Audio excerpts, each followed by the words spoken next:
बिस्मिल्लाहिर्रहमानिर्रहीम। स्टूडेंट्स, आज का जो हमारा टॉपिक है ये A2 का ए लेवल्स का जो पार्ट 2 है उसका टॉपिक है बिज़नेस परचेज एंड मर्जर। तो इसकी इम्पोर्टेंस ये है कि आप अगर इसका कंपैरिजन करें पास्ट पेपर्स में तो शायद ही आपको 10 इयर्स के अंदर कोई 1 या 2 साल ऐसे मिलें जिसमें ये पेपर में ना आया हो। तो अदरवाइज़ ये एग्ज़ाम का जो है ना वो मेजर कंपोनेंट है। तो इसके अंदर डिफरेंट हम वीडियोस बनाएंगे, शॉर्ट वीडियोस, ताकि आपको जो है ना वो कॉन्सेप्ट क्लियर भी हो जाए और थोड़े से टाइम के अंदर आप जो है ना उसको ग्रैब कर लें। तो अभी ये इसका क्योंकि पहली वीडियो बन रही है इस चैप्टर की, बिज़नेस परचेज एंड मर्जर की, तो इसलिए शायद थोड़ा सा टाइम ज़्यादा लगे। तो कुछ बेसिक चीज़ें हैं वो हम लोग यहाँ पर समझते हैं। तो यहाँ पे 2 टर्म्स हैं, एक बिज़नेस परचेज और दूसरा मर्जर। परचेज के हवाले से अगर हम बात करें तो अगर एक बिज़नेस हमारा है, बिज़नेस ए, और इधर एक और बिज़नेस बनाते हैं, बिज़नेस बी, और बिज़नेस ए जो है वो बिज़नेस बी को ख़रीद लेता है, परचेज़ कर लेता है, तो इसके एसेट्स और सारी चीज़ें जो है ना वो बी की इधर आ जाती हैं, उसके अगेंस्ट ही उसको कुछ पेमेंट कर देता है। जो पेमेंट करता है इसको परचेज कंसिडरेशन बोलते हैं, purchase consideration.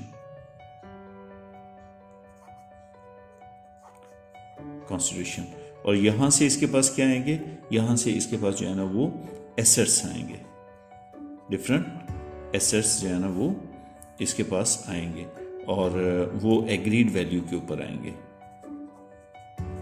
Agreed value. In asset को इसने भी अपनी जो स्टेटमेंट ऑफ फाइनेंशियल पोजीशन है उसमें रिकॉर्ड किया होगा, लेकिन उसकी वैल्यू जो है ना वो इररिलेवेंट होगी।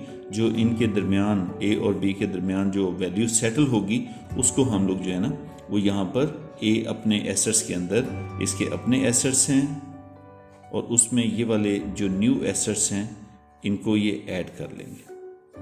तो अपने टोटल एसेट जो है ना वो फिर दोबारा जब ये लिखेंगे इसको परचेज करने के बाद, तो including the assets of B. अब बी तो अपनी एग्जिस्टेंस खो चुका क्योंकि इसने इसको, बी ने इसको अपने एसेट बेच दिया और उसके अगेंस्ट इसने परचेज कंसिडरेशन ले ली, राइट। अब यहाँ पे 2 टर्म्स मैंने यूज़ किए हैं, एक मैंने की है परचेज कंसिडरेशन और दूसरा मैंने एसेट्स जो है ना वो नेट एसेट्स कह लें या एसेट्स वैल्यूएशन। तो यहाँ पे सॉरी, इसे मैंने नेट लिखना था, नेट एसेट्स जो इन्होंने एक्वायर किए। तो यहीं पर एक तो बात हमें ये समझ लग गई कि परचेज कंसिडरेशन क्या है, कि जो बाइंग कंपनी है या बाइंग बिजनेस है जिसको वो परचेज कर रहा है उसकी जो पेमेंट कर रहा है उसको परचेज कंसिडरेशन बोलेंगे, राइट। और जो बी है परचेज कंसिडरेशन के रिटर्न में ए को अपने जो नेट एसेट्स हैं वो जो एग्रीड वैल्यू है उस पर शिफ्ट कर रहे हैं। सपोज बी के जो नेट एसेट्स हैं उनकी मैं वैल्यू यहाँ पर लिख लेता हूँ, जो एग्रीड वैल्यू है वो $60,000 इन्होंने एग्री की, जिसमें करंट एसेट्स भी थे और नॉन करंट एसेट्स भी थे और करंट एसेट्स भी थे, और इसके ऑलरेडी 100,000 के एसेट्स ऑलरेडी थे। तो अब जब इसको परचेज करने के बाद 160,000 जो है ना वो ए अपने पास रिकॉर्ड करेगा, राइट जी। और ये तो हमने कहा कि 60,000 जो है ना वो इसके वर्थ है, जो इसके एसेट्स हैं जो ए ने एक्वायर की। इसके अगेंस्ट अगर परचेज कंसिडरेशन आपके नेट एसेट की वैल्यू से ज़्यादा अगर पेमेंट हो रही है, उस पेमेंट जो एक्सेस पेमेंट है उसको हम गुडविल कहेंगे। तो यहीं पर हम गुडविल, जो परचेज गुडविल है उसको कैलकुलेट कर लेते हैं। गुडविल कैसे आएगी, जब आपकी जो परचेज कंसिडरेशन है, परचेज कंसिडरेशन वो ज़्यादा होती है जो आपके नेट जो एसेट्स हैं जो एक्वायर्ड किए जाते हैं उनसे। यहाँ पे हम अज्यूम कर लेते हैं कि इन्होंने पेमेंट जो है ना वो $70,000 डिसाइड की कि हम ए को देंगे, बी को देंगे, और जबकि इसे एक्वायर किया 60,000, तो यहाँ पे 70,000 माइनस 60,000 ये जो वैल्यू आएगी आपके पास डॉलर, ये एक्सेस अमाउंट पे कर रहा है जो ए बिजनेस है वो बी को। तो परचेज कंसिडरेशन यानी कि पेमेंट 70,000 की है, जबकि एक्वायर वो एसेट कर रहे हैं 60,000 की। जो एक्सेस पेमेंट है that is known as goodwill, तो उसको गुडविल जो है ना वो बोलेंगे। तो ये आपका जो है ना वो एक बेसिक कॉन्सेप्ट है गुडविल की कैलकुलेशन का। तो इस तरह हम जो है ना वो गुडविल फाइंड आउट करेंगे। तो ये हमारी एग्रीड वैल्यू है नेट एसेट्स जो कि बी ने जो है ना ए ने परचेज़ किए बी से। तो अभी यहाँ पर एक थोड़ी सी कन्फ्यूजन स्टूडेंट्स को अक्सर आती है कि ये मर्जर जो ये टेक ओवर हो रहा है, तो इसमें हम बुक्स किसकी बनाएंगे, ए कंपनी के पॉइंट ऑफ व्यू से बुक्स बनाएंगे या बी के पॉइंट ऑफ व्यू से बुक्स बनाएंगे। तो इसमें याद रखिएगा, अगर एग्जामिनर क्वाइट है, उसने कुछ नहीं कहा, तो जो बाइंग कंपनी है जो परचेज़ कर रही है, तो ए बिज़नेस इसकी बुक्स जो है ना वो हम मेंटेन करेंगे।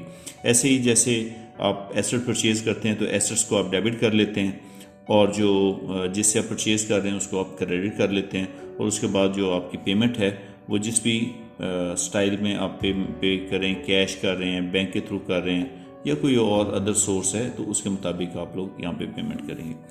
अभी गुडविल के मुतालिक अगर कोई आपको वीडियो के अंदर प्रॉब्लम आई है तो please do ask in the comment section, वहाँ पे इंशाल्लाह मैं इसको जो है ना मज़ीद क्लियर कर दूँगा बात को।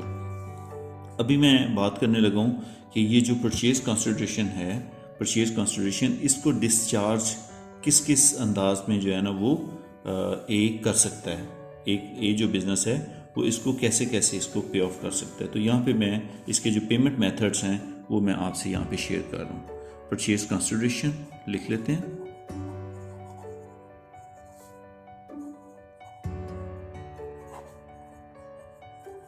परचेज़ कंसिडरेशन, तो इसको पे ऑफ कर रहे हैं, ठीक है। इसको पे ऑफ करने का जो तरीका है वो हम देखते हैं कि यहाँ पर आइदर जो बिज़नेस ए है वो चाहे तो इसको कैश पे कर दे सारा का सारा, या फिर वो चाहे तो बैंक के थ्रू इसकी पेमेंट कर दे, राइट।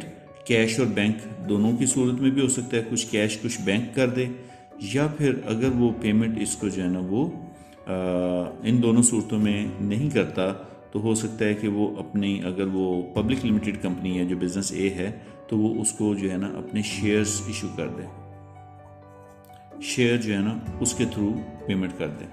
और शेयर के लिए याद रखिएगा, शेयर के पॉइंट ऑफ व्यू से अभी मैं यहाँ पे शॉर्टली डिस्कस करता हूँ कि शेयर जो सेल किए जाएंगे या इशू किए जाएंगे वो एट पार का क्या मतलब है, प्रीमियम का क्या मतलब है, और डिस्काउंट का क्या मतलब है, वो मैं अभी आपसे डिस्कस करता हूँ। या फिर और पेमेंट हो सकती है कि इसको जो है ना वो फॉर एग्जांपल 8% डिबेंचर्स, राइट। तो इस तरह भी जो है ना वो पेमेंट की जा सकती है। या फिर उसे कहा जाए कि जी अभी ऐसा नहीं है, आप इस तरह करें कि लोन के तौर पे अमाउंट अभी रखें, आपको बाद में हम जो है ना वो पे कर देंगे। तो नॉर्मली जो एग्जामिनर क्वेश्चन जब नॉर्मली आता है पेपर के अंदर, तो उसके अंदर वो कम्बिनेशन ले लेता है, कुछ कैश है, कुछ शेयर्स हैं, कुछ डिबेंचर्स हैं, राइट। तो यहाँ पे हम एग्जांपल ले लेते हैं कि इसकी जो पेमेंट है वो सिर्फ कैश नहीं है, या बैंक कैश या बैंक नहीं है, शेयर्स भी हैं, डिबेंचर्स भी हैं, तो मिक्स है इन चीज़ों का। तो उसमें हमने कैलकुलेशन कैसे करनी है, तो मैंने आपसे कहा कि इन्होंने 70,000 पे ऑफ करना है, राइट। तो 70,000 के हवाले से हम अब देखते हैं कि इसकी पेमेंट किस किस तरीके से की जा सकती है। एक डिबेंचर्स की मैं फर्दर भी डिस्कस करूंगा, अभी मैं बिल्कुल इसको for the sake of simplicity में बात करता हूँ। ये इन्होंने कहा जी जो 8% डिबेंचर हैं वो $20,000 के डिबेंचर जो है ना वो इशू कर दिए इन्होंने। तो टोटल 70 देना था, 70,000 जो है ना वो परचेज कंसिडरेशन थी, और उसमें से आपकी जो पेमेंट है वो 20,000 आपने डिबेंचर्स दे दिए, तो बाकी रह गया 50,000। और 50,000 में से उन्होंने कहा जी कि हम आपको जो है ना वो $30,000 के शेयर इशू कर देते हैं। और रिमेनिंग अमाउंट जो है ना वो आपको कैश में पे कर देते हैं। तो इस तरह ये जो परचेज कंसिडरेशन है ये डिस्चार्ज हो गई। ओके, 20,000 के डिबेंचर्स, 30,000 के शेयर्स और ये। तो ये जब पेमेंट करेंगे तो कैश को क्रेडिट कर लेंगे और शेयर कैपिटल को क्रेडिट कर लेंगे और डिबेंचर्स को क्रेडिट कर लेंगे एक ही बुक्स के अंदर। तो इस तरह आपकी जो है ना वो पेमेंट यहाँ पर आ जाएगी। अब ये 30,000 की जब मैं बात कर रहा हूँ कि 30,000 के अंदर जो है ना वो डिबेंचर जो शेयर्स हैं वो कितने इशू करने हैं, वो डिपेंड करता है कि इसकी इशू वैल्यू क्या है। इशू जो वैल्यू है, एक चीज़ होती है उसको बोलते हैं face value, face value of share. Face value को नॉमिनल वैल्यू भी कहते हैं। ये नॉर्मली हम यहाँ पे एग्जांपल ले लेते हैं कि $1 जो है ना ये हमारी फेस वैल्यू है हमारे शेयर की। ओके, तो अगर इन्होंने कहा हम $1 की फेस वैल्यू है, लेकिन हम आपको जो है ना वो जो इशू करेंगे वो करेंगे एट द रेट ऑफ $1.5 पर शेयर। ए ने बी से कहा कि मैं आपको शेयर इशू 30,000 में मैं शेयर इशू करूंगी और मैं एक शेयर आपको $1 में नहीं, क्योंकि ये तो उसकी फेस वैल्यू है, मैं आपको $1.5 का एक शेयर सेल करूंगी, क्योंकि हो सकता है मार्केट में ये $2 में सेल हो रहा हो। तो इसको उसने जो है ना ऑप्शन दे के ठीक है मैं आपको शेयर जो है ना इशू करती हूँ। तो अब यहाँ पे अब आपने जो इशू वैल्यू है वो है आपकी 1.5 और कितने डॉलर के आपने शेयर इशू करने हैं ये, तो आपने सिंपली इसको डिवाइड कर लेना 1.5 से और जो वैल्यू आएगी वो नंबर आएगा वो आपके शेयर्स आ जाएंगे। तो यहाँ पे देखिए शेयर्स इसके कितने आ गए,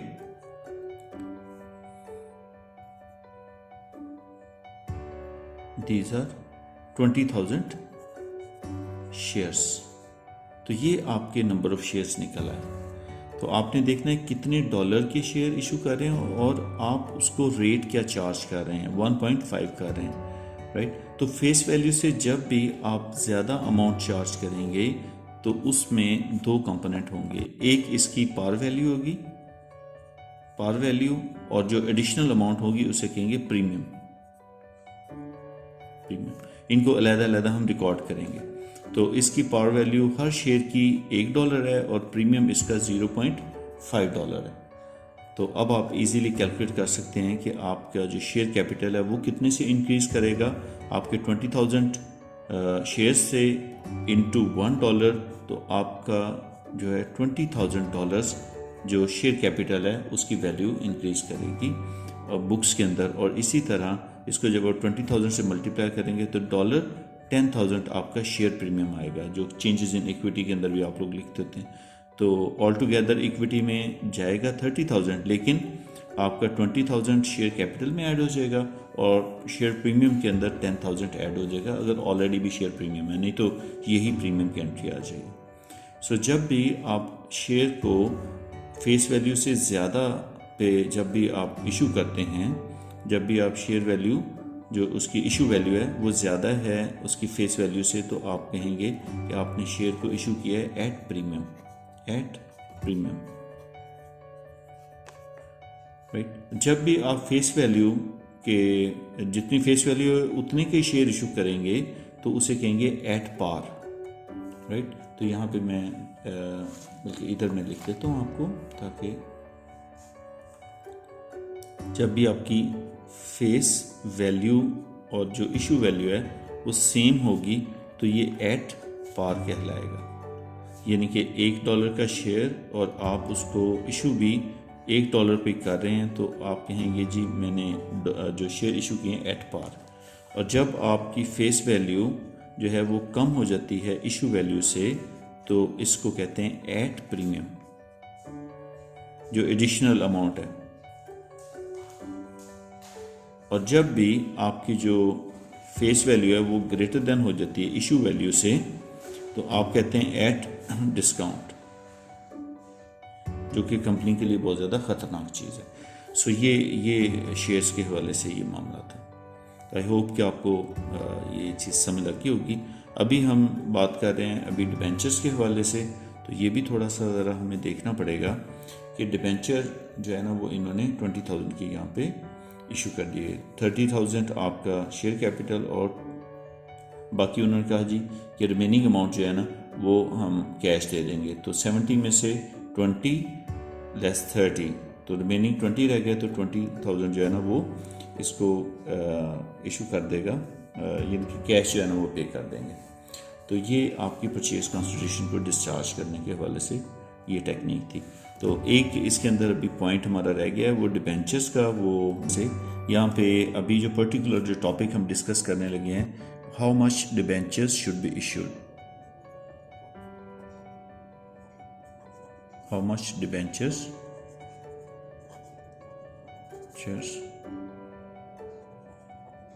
must be issued,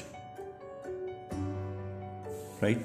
तो कितने डिबेंचर्स हमने इशू करने हैं, ये कैलकुलेशन एग्ज़ाम में आती है कि इसमें जो बाइंग कंपनी है उसने जो बिज़नेस जिसका ख़रीदा जा रहा है उसको डिबेंचर्स इशू करने होते हैं, और हमने देखना ये कि डिबेंचर हमने इशू करने कितने हैं। तो आपके पास इंफॉर्मेशन अवेलेबल जो होती है वो होती है जो जैसे वो ए कंपनी थी, इसने जो है ना वो बी कंपनी को एक्वायर किया, राइट। अब बी को इसने परचेज कंसिडरेशन की सूरत में डिबेंचर्स भी इशू करने हैं, कैश और शेयर भी इशू करना है जो पिछली वीडियो में डिस्कस किया था, और नेट एसेट्स इसके पास यहाँ पर आ रहे थे। तो ये हमने देखा था कि इसकी परचेज कंसिडरेशन जो है ना वो 70,000 थी, और 70,000 के अंदर से 3 चीज़ें हमने निकाली थी। एक तो इसके शेयर्स थे, और उसके बाद हमारे पास जो है वो 20,000 के जो है वो थे जो कैश था, और हमने कहा था 20,000 जो है ना डिबेंचर इशू करने। लेकिन ये तो बहुत ज़्यादा सिंपल मामला था। यहाँ पे अब हम थोड़ा सा इसे टेक्निकल वे के अंदर हैंडल करेंगे, क्योंकि मैंने पहले कैलकुलेशन की है, आंसर उसका 20 ही आएगा, लेकिन इसको आपने ऐसे नहीं करना। उन्होंने बताया होगा कि जो बी है वो ऑलरेडी 1600 जो है ना वो अर्न कर रहा है, $1600 जो है ना वो इंटरेस्ट इसकी इनकम है, इंटरेस्ट इनकम जो है ना वो ये अर्न कर रहा है। और बी ए से ये कहता है कि मुझे आप डिबेंचर इतने डॉलर के इशू कर दो ताकि मुझे ये हर साल $1600 जो है ना वो मिलता ही चला जाए।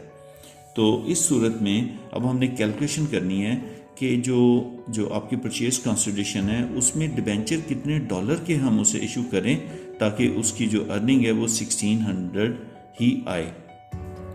तो इसमें आप ये देखिए कि हमारे पास जो है वो जो हम डिबेंचर इशू करेंगे उसका परसेंटेज गिवन होगा, राइट। यहाँ पे डिबेंचर 8% डिबेंचर्स, और यहाँ पे जो ऑर्डिनरी शेयर्स हैं ये शेयर्स हैं, और ये जो कैश की सूरत में जो रिमेनिंग अमाउंट है वो कैश की सूरत में उसने पे करनी है। तो हमने देखना ये कि डिबेंचर इसे कितने डॉलर के इशू करने चाहिए। तो उसके लिए एक छोटा सा फॉर्मूला आप जहन में रखिएगा कि उसकी जो इंटरेस्ट इनकम है divided by your debenture interest rate, उससे जस्ट आप डिवाइड करें तो वैल्यू ऑफ डिबेंचर आ जाएगी, value of debentures to be issued by you. तो आप क्योंकि ए हैं, आप एक्वायर कर रहे हैं, तो आपने जो इंटरेस्ट इनकम जो बी ऑलरेडी अर्न कर रहा था वो लेना है, और अपने डिबेंचर का इंटरेस्ट रेट लेना, उसे डिवाइड करना है। तो जो वैल्यू आएगी आपकी वो उतने वैल्यू का आप उसको डिबेंचर इशू कर देंगे। तो हमने क्वेश्चन में ये सपोज किया कि 1600 उसका जो है ना वो ऑलरेडी इनकम गिवन थी कि वो इतने अर्न कर रहा था। तो इसको आप डिवाइड कर देंगे, इसको डिवाइड कर देंगे 8% पे। जब 8% पे डिवाइड करेंगे तो आपका जो आंसर आएगा वो आएगा $20,000। तो इतने डॉलर्स के आप 8% डिबेंचर इशू करेंगे।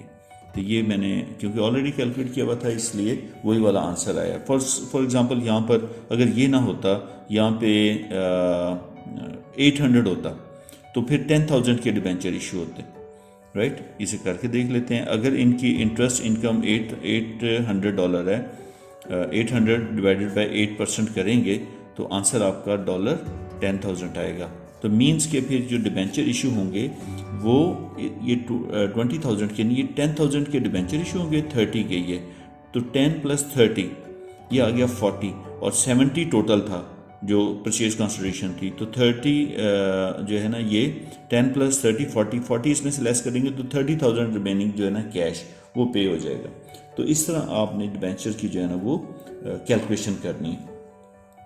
सो स्टे ट्यून्ड, और इसका नेक्स्ट टॉपिक अभी नेक्स्ट वीडियो के अंदर मैं डिस्कस करने वाला हूँ, तो प्लीज़ उसे भी देखिएगा ताकि आपका ये चैप्टर जो है ना वो स्टेप वाइज कंप्लीट होता चला जाए। स्टे ब्लेस्ड एंड अल्लाह हाफिज़।